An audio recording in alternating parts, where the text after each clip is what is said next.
Hi అండి, చూసారా ఇవాళ మన 30 days 30 నెల్లూరు రెసిపీస్లో 12th రెసిపీ నెల్లూరు ఒట్టి పప్పిలి కూర అనమాట. చింతాకేసి ఈ కూర మాత్రం చాలా బాగుంటుంది. ఎప్పుడైనా బాగా జలుబు చేసినప్పుడు, ఒళ్ళు బాగాలేనప్పుడు కానీ చేసుకొని తిన్నారంటే దెబ్బకి దయ్యం వదలద్ది అంటారు కదా, అట్లా వదిలేసేది మన ఇంట్లో బద్ధకము.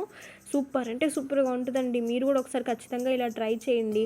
చిక్కుడుగాయలు వేసి స్పెషల్గా చేస్తుంది అమ్మ. ఇది మన నెల్లూరులో ఎవరైనా సరే చిక్కుడుగాయలు వేసి చేస్తారు. ఒట్టి పక్కలు ఎండు చేపలు అంటారు, చిన్న చిన్నవి ఎండు చేపలు ఉంటాయి, వాటితో ఇలాగా చింతాకు పొడి చిక్కుడుగా వేసి చేస్తారు.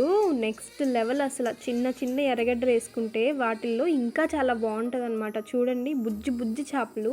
మీరు ఎప్పుడైనా చేసుకోకపోతే ఒకసారి ట్రై చేయండి. మన ఛానల్లో ఫుల్ వీడియో ఉంది. నేను ఇక్కడ కూడా జయాస్ పరివార్ పేరు కింద ఫుల్ వీడియో లింక్ ఇస్తాను. అక్కడ మీరు క్లిక్ చేశారంటే ఈ ఫుల్ వీడియో వస్తుంది. అలాగే ఛానల్లో ఇంకా చాలా నెల్లూరు వెరైటీస్ ఉన్నాయి, వెళ్ళి చూడండి, చేసుకొని మీరు కూడా తినండి. అలాగే ఎవరైనా కొత్తగా చూస్తే సబ్స్క్రైబ్ చేసుకోండి.